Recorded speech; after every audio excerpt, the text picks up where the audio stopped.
Sé que muchos deseaban que continuara con la serie de videos sobre las contradicciones, errores y mentiras de la Biblia. Así que en este video analizaremos el libro de Esther.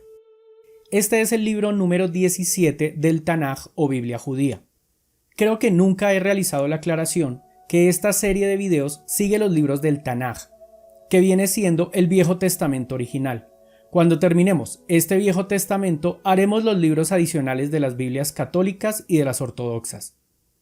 Según la tradición judía, este libro fue escrito por Mardoqueo y por Esdras.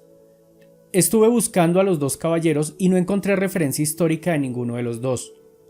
Mientras realizaba la investigación para este video, descubrí que también hay decenas de libros apócrifos para el judaísmo, libros aceptados y rechazados según el tipo de judío.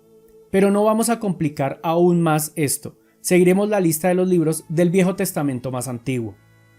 El libro de Esther tiene una particularidad, y es que nunca se nombra al Dios de los judíos. Al buscar las razones por las cuales se incluyó dentro del canon judío, parece ser que fue por obra y gracia de Jehová. Hay varias versiones del libro. Según la Biblia, unas versiones cortas y otras largas. Los versículos adicionales son llamados deuterocanónicos. Hay registro de protestas del siglo I por parte de rabinos que no les convencía mucho que este libro fuera parte de la Biblia hebrea, pero con el tiempo lo incluyeron como un libro externo a la Torá, pero eso sí, de fuente divina. En efecto, mientras los cristianos vivían los maravillosos años conociendo al Salvador de la humanidad, al mismo tiempo los judíos peleaban si incluir o no el libro de Esther. Pueda que el enfrentamiento fuese tan severo que les impidió ver lo que estaba sucediendo con Jesús el Cristo. La trama comienza algo así. Los hechos transcurren unos 100 años después del exilio babilonio. La mayoría de judíos se regresaron a su Jerusalén, pero una comunidad se asentó en la ciudad de Susa, según los creyentes, capital del imperio persa. Pero eso es un error. La capital era Persépolis. Pero para intentar que la narración del libro medio cuadre con la historia, ellos afirman que Susa fue la capital. En aquella ciudad residía Asuero, el gran rey de Persia. Al buscar en los registros históricos, jamás existió un rey persa con ese nombre. Pero al preguntarle a los creyentes, ellos afirman que era como los judíos llamaban al rey Jerjes I, quien fue el rey de Persia entre los años 486 y 465 antes del supuesto Cristo. ¿Que con qué pruebas cuentan para hacer esa afirmación? Absolutamente ninguna. Según la narración, este rey era un borracho y fiestero empedernido. Capítulo 1, versículo 1. Aconteció en los días de Asuero, el Asuero que reinó desde la India hasta Etiopía, sobre 127 provincias. Resulta que el dominio de Jerjes no llegó a la India, como tampoco llegó a Etiopía.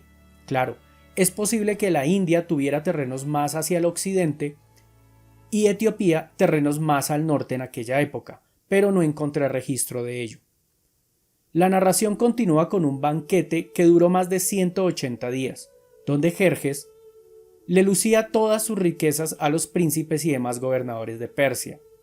Ya para finalizar los agasajos, el rey mandó llamar a su reina Basti y le exigió que se presentara magnífica para lucírsela a los demás, pero la reina se rehusó, lo que llevó al rey a entrar en cólera.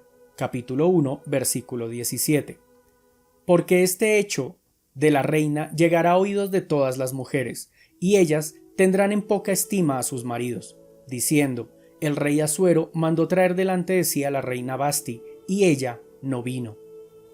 Este versículo es para quienes afirman que la Biblia no es machista. Se narra que el castigo de la reina se lo mereció por dar ejemplo de desobediencia hacia su marido, y que eso causaría que todas las mujeres del reino se sublevaran a la autoridad de sus esposos. La medida que tomó el rey fue hacer un decreto para todo su reino, donde estableció la autoridad del marido para con su esposa. En fin, continuando con la historia, Jerjes despidió a su reina y se puso a la tarea de encontrar otra. Capítulo 2, versículo 3. Y ponga el rey personas en todas las provincias de su reino, que lleven a todas las jóvenes vírgenes de buen parecer a Susa, residencia real, a la casa de las mujeres, al cuidado de Hegai, eunuco del rey, guarda de las mujeres, y que les den sus atavíos, y la doncella que agrade a los ojos del rey reine en lugar de Vasti. Esto agradó a los ojos del rey, y lo hizo así. Y adivinen, como con la Cenicienta, el rey quedó encantado con Ester. Claro, después de pasados 12 meses probando una mujer diferente cada día. Espero que la mayoría de ustedes me entiendan a qué me refiero con probando a una mujer diferente cada día. Capítulo 2, versículo 17. Y el rey amó a Ester más que a todas las otras mujeres, y halló ella gracia y benevolencia delante de él, más que todas las demás vírgenes, y puso la corona real en su cabeza, y la hizo reina en lugar de Vasti. En este versículo queda claro que Ester era el amor más grande del rey, pero no el único. Sigo esperando que Dios, en su Biblia, instaure la monogamia. Otra cosa interesante es la mención de mujeres vírgenes. Una mujer apta para ser casada en aquella época era una mujer de más o menos 13 años, época en la cual les llegaba su primer periodo, por lo que la lista de mujeres presentadas al rey para que él las conociera por una noche debía ser un montón de lo que hoy llamamos adolescentes, lo cual apoya mi hipótesis de que de haber existido María, la madre de Jesús, esta fue madre cuando aún era casi una niña. Como según los cristianos la Biblia es la fuente de su moralidad, espero más adelante encontrar cuando su Dios prohíbe los matrimonios con infantes. Regresando a la trama del libro, el rey seleccionó como nueva reina a una mujer llamada Ester. Pero, ¿quién era Ester? Ella era una judía que vivía en Susa, junto a su tío Mardoqueo, quien la adoptó cuando sus padres fallecieron. Capítulo 2, versículo 20. Y Ester, según le había mandado Mardoqueo, no había declarado su nación ni su pueblo, porque Ester hacía lo que le decía Mardoqueo, como cuando él la educaba. Resulta que Mardoqueo le dijo a Ester, cuyo nombre real era Hadasa, que no debía decirle a nadie en la corte que ella era judía, y Ester parece ser que sin preguntar por qué, solo lo hizo. Mardoqueo un día, deambulando por allí, escuchó cómo dos de los eunucos confabulaban para asesinar al rey. La verdad es que en la Biblia no especifica asesinato, pero en las 3 películas que vi la interpretación fue esa. Entonces Mardoqueo se lo contó a Ester y Ester al rey. Como consecuencia, 2 eunucos a la horca.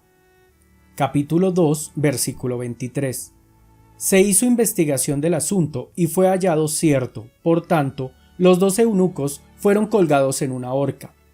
Pero en pantalla pueden ver el versículo original en hebreo, en el cual dice colgados en un árbol, lo que se puede interpretar más como una crucifixión que como una horca. Hace poco subí un video hablando sobre las diversas formas que los persas, cartaginenses, romanos y otros crucificaban a sus condenados. Para quienes lo deseen ver, dejo enlace en la descripción. Ese mismo versículo termina con la frase: y fue escrito el caso en el libro de las crónicas del rey. Resulta que dichos libros sí existieron. Los reyes de Persia tenían escribas registrando todos los acontecimientos de su reino, pero de los que se han encontrado no aparecen registros de las ocurrencias de esta narración. Claro, podría ser que dicho libro específico se dañara con el transcurrir del tiempo, pero si la Biblia es inspiración divina y Dios todo lo sabe, sabía que ese libro puntual no llegaría a nuestros días. Y como él ostenta el poder absoluto, pudo hacer algo para que dicho libro se encontrara, lo que abre las preguntas de siempre. No quiso, entonces es injusto. No pudo, entonces no es el Dios de los cristianos. O simplemente no existe. Capítulo 3, versículo 5. Y vio Amán que Mardoqueo ni se arrodillaba ni se humillaba delante de él, y se llenó de ira. Amán era la mano derecha del rey, el consejero de más alto nivel, que al ver que Mardoqueo no se arrodillaba en su presencia, decidió vengarse, pero no conformarse con la cabeza de Mardoqueo, sino que decidió desaparecer a todos los judíos del reino.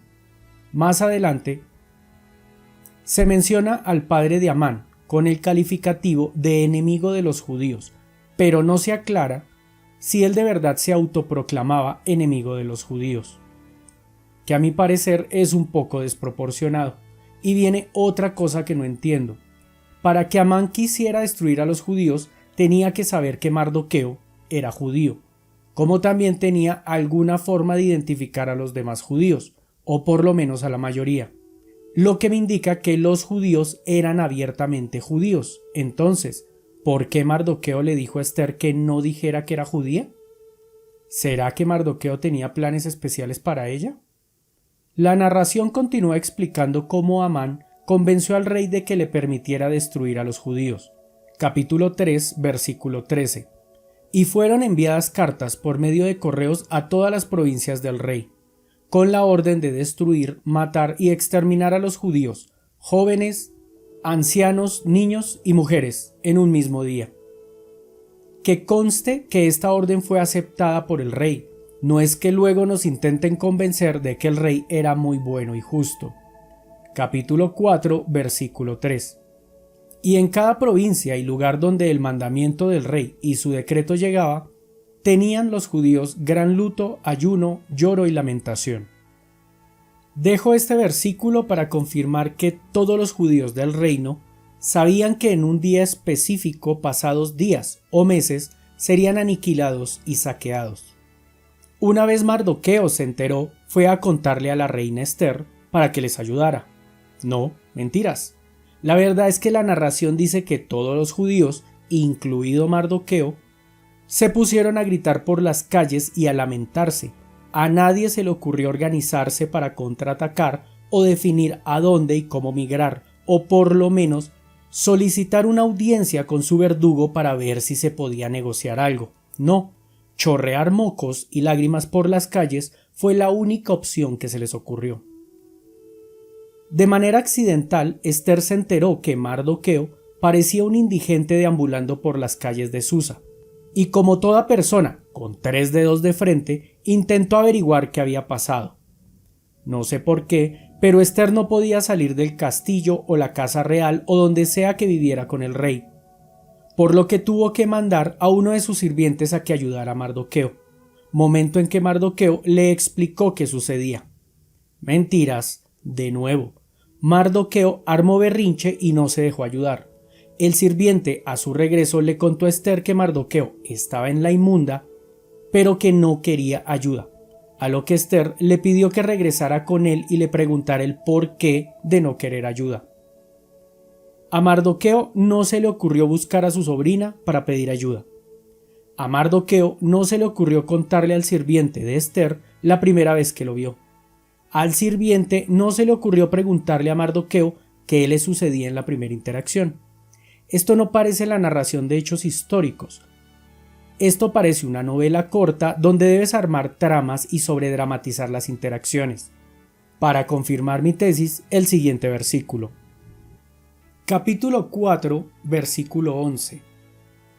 Todos los siervos del rey y el pueblo de las provincias del rey saben que cualquier hombre o mujer que entra en el patio interior para ver al rey sin ser llamado, una sola ley hay respecto a él: ha de morir. Resulta que Esther se compromete con interceder ante el rey por los judíos, pero si se dirige donde él está, le cortan la cabeza. La narración habla de varios días que ella maquina cómo lograr hablar con él, lo que me lleva a preguntarme, ¿dormían en habitaciones separadas? ¿No desayunaban, almorzaban o cenaban juntos? ¿Pasaban días sin verse viviendo en el mismo edificio? ¿El rey no tenía secretarios que se encargaran de su agenda? ¿A quienes pedirles una cita? ¿Cita que cualquier ciudadano pudiese por lo menos pedir, así se la negara? Según la narración, solo había una única opción: entrar a un patio interior sin avisarle a nadie y de forma sorpresiva. ¿Acaso no es obvia la intención del autor en estos párrafos de generar mayor drama? Esther, luego de pensar qué hacer, y para ello tomó días, no es que a las 10 de la mañana se enterara y tuviera que tomar una decisión o hacer algo antes de las 3 de la tarde, le mandó decir a Mardoqueo lo siguiente. Capítulo 4, versículo 16. Ve y reúne a todos los judíos que se hallan en Susa, y ayunad por mí, y no comáis ni bebáis en 3 días, noche y día, y yo también con mis doncellas ayunaré igualmente. Y entonces entraré a ver el rey, aunque no sea conforme a la ley, y si perezco, que perezca. ¿En serio? ¿Días pensando qué hacer y lo único que se le ocurre es ayunar? Luego hay personas que sostienen que la religión no atrofia el cerebro. La única diferencia que logro encontrar es que si ayuna, la van igualmente a matar, pero teniendo ella hambre. ¿Acaso no fue su Dios el que dijo, ayúdate que yo te ayudaré? La verdad es que no, la frase es hindú. Próximamente haré un video hablando de todas las frases que le atribuye la cultura cristiana a la Biblia y a Jesús el Cristo, que en realidad pertenecen a otras religiones. Si no se quieren perder cuando subo ese video, suscríbanse al canal y denle clic a la campanita. Continuando, Mardoqueo puso en ayuno permanente por 3 días a todos los judíos de la ciudad. Pasados los 3 días, Ester se armó de valor y entró al patio del rey. Capítulo 5, versículo 2. Y cuando vio a la reina Ester que estaba en el patio, ella obtuvo gracia ante sus ojos, y el rey extendió a Ester el cetro de oro que tenía en la mano. Entonces vino Ester y tocó la punta del cetro, y dijo el rey: ¿Qué tienes, reina Ester, y cuál es tu petición? Hasta la mitad del reino se te dará.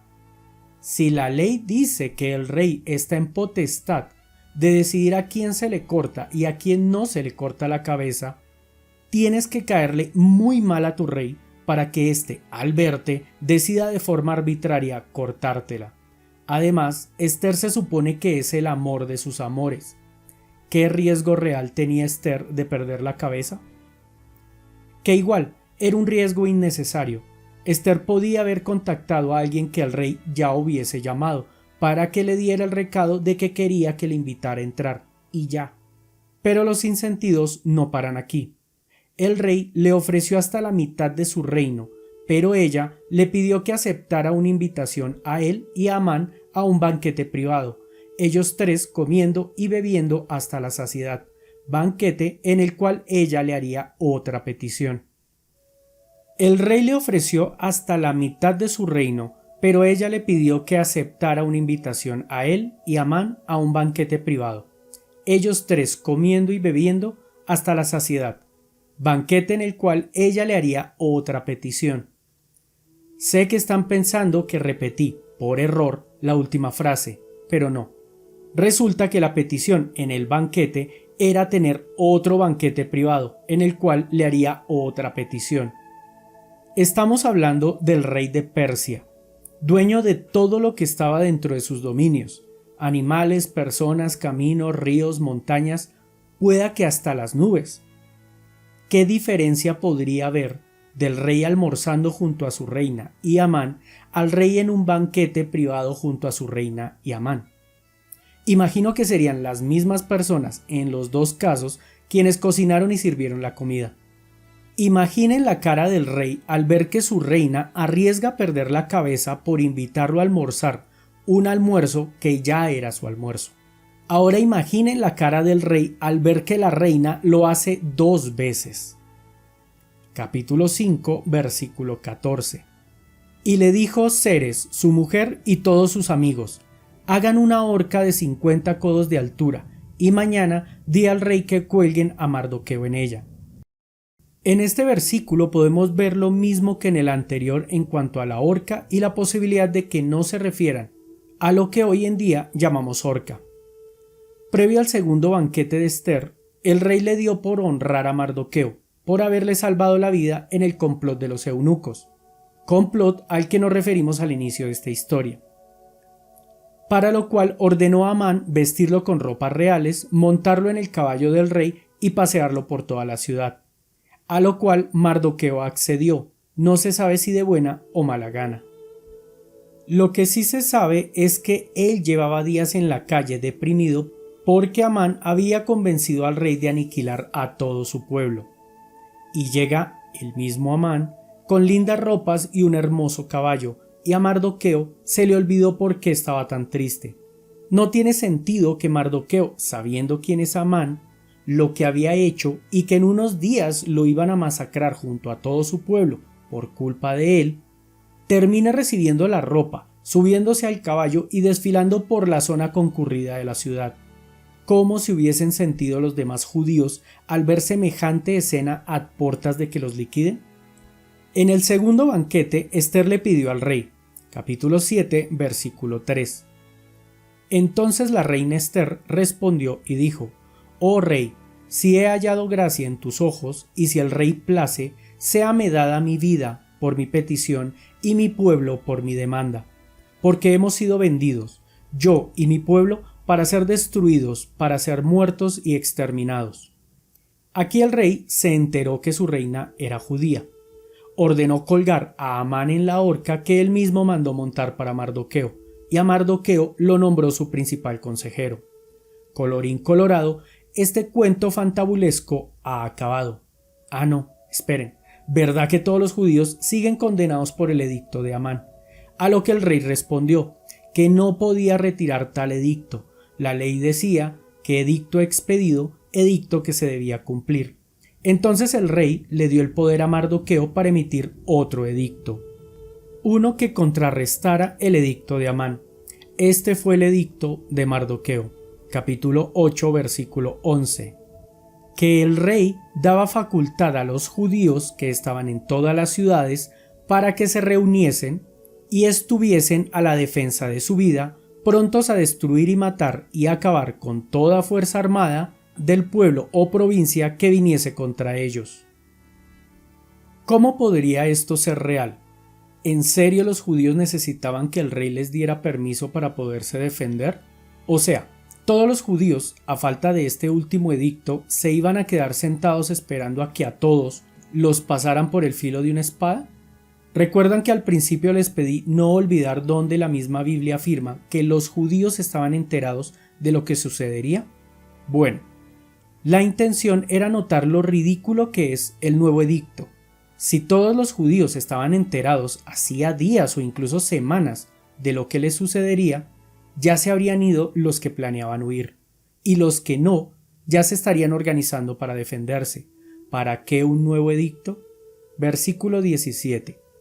Y en cada provincia y en cada ciudad donde llegó el mandamiento del rey, los judíos tuvieron alegría y gozo, banquete y día de placer. Oye, ¿no sería más congruente celebrar después de la batalla? ¿Qué tal todos celebrando hoy y el día de la batalla, todos muertos? Capítulo 9, versículo 5. Y asolaron los judíos a todos sus enemigos a filo de espada, y con mortandad y destrucción, e hicieron con sus enemigos como quisieron. En Susa, capital del reino, mataron y destruyeron los judíos a 500 hombres. Por fortuna, es un Dios de amor. ¿Se imaginan las narraciones de estos libros si fuese el Dios de la guerra? Ahora sí, luego de que los judíos se lograron defender, vivieron felices todos para siempre, y colorín colorado, este fantasioso cuento ha acabado. No, esperen, queda un capítulo más, a ver qué dice. Capítulo 9, versículo 13.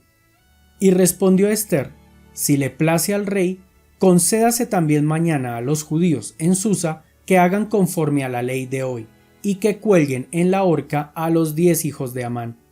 Y mandó el rey que se hiciese así, y mataron en Susa a 300 hombres más. En el resto del reino pasaron por sus espadas a 75,000. ¿Qué puedo decir? Al Dios de los judíos y cristianos le gusta eso de la venganza. Si hay algún creyente viendo este video, me gustaría que me explicara cuál es la lección moral de este libro y cómo la aplica hoy en día. Agradeceré que me lo dejen en los comentarios. Ya para terminar la lectura. Los judíos al tercer día se fueron de banquete y celebración. Esta fiesta en la comunidad judía se celebra hasta el día de hoy. La llaman la fiesta de Purim y se celebra el 16 y 17 de marzo. Me surge otra pregunta para algún cristiano. Si esto está en su Biblia, ¿por qué los cristianos no celebran esta fiesta si ahí dice muy claro que es de obligado cumplimiento? Estaré atento para ver dónde Dios les dice a sus feligreses que esta fiesta, como la circuncisión, ya no son de obligatoria aplicación. Capítulo 10, versículo 2. Y todos los hechos de su poder y autoridad y el relato sobre la grandeza de Mardoqueo con que el rey le engrandeció, ¿no está escrito en el libro de las crónicas de los reyes de Media y de Persia? Curioso que un libro inspirado por un ser omnipotente y omnisapiente haga esta pregunta. En este texto, en especial porque en nuestros días se desconoce la respuesta correcta. Ahora un pequeño resumen. Ninguno de los personajes aquí mencionados tiene registro histórico. Con la información que tenemos, ninguno de los reyes de Persia cuadra con esta narración, que de hacerlo, seguiría quedando pendiente por qué darle procedencia divina a un texto histórico. Jerjes I fue asesinado por Artabano en el año 21 de su mandato, cosa que no sería muy consistente con lo relatado aquí. En la película 300 hay más referencias históricas correctas de la época y lugar que de las que hay en este texto. Para hacer este video me vi 3 de las más de 10 películas que le han hecho a este libro, de las cuales 2 eran de productoras cristianas, y es muy interesante ver que ninguna se ciñe al texto del libro de Esther, sino que las adornan agregando y quitando cosas. Les sugiero que vean una que otra. La trama no es muy buena, pero es muy divertido ver cómo cambian cosas para que la historia no quede absurda, o le agregan tramas para hacerla más entretenida. En YouTube hay varias, dejo enlaces en la descripción. Según los judíos, este libro trata de cómo Dios cuida a su pueblo, pero ni en este ni en ningún otro libro los judíos salen bien librados. Los miles de personas atacadas debieron defenderse y algunos judíos debieron dejar de vivir, o por lo menos quedarían heridos. Eso de que los persas querían exterminar a los judíos no cuadra. Los persas fueron un pueblo muy tolerante, hasta se les atribuye ser los primeros en hablar sobre derechos humanos universales, tal cual como se narra en el libro de Esdras. Damas, caballeros, esto fue todo de las contradicciones, errores y mentiras del libro de Esther. Al igual que en todos los libros que hemos analizado, la moralidad divina no aparece por ningún lado. Por ello, les recomiendo ver el video ¿Diferencias entre ética y moral son relativas o absolutas?, en nuestro nuevo canal Pensar Mejor, y una vez estando allí, suscríbanse. Subiremos videos que sé que les serán de mucho interés. Dejo enlace en la descripción. Gracias a todos quienes llegaron hasta aquí. Super gracias a quienes nos apoyan en PayPal, Patreon y Criptos. Dejo enlaces en la descripción.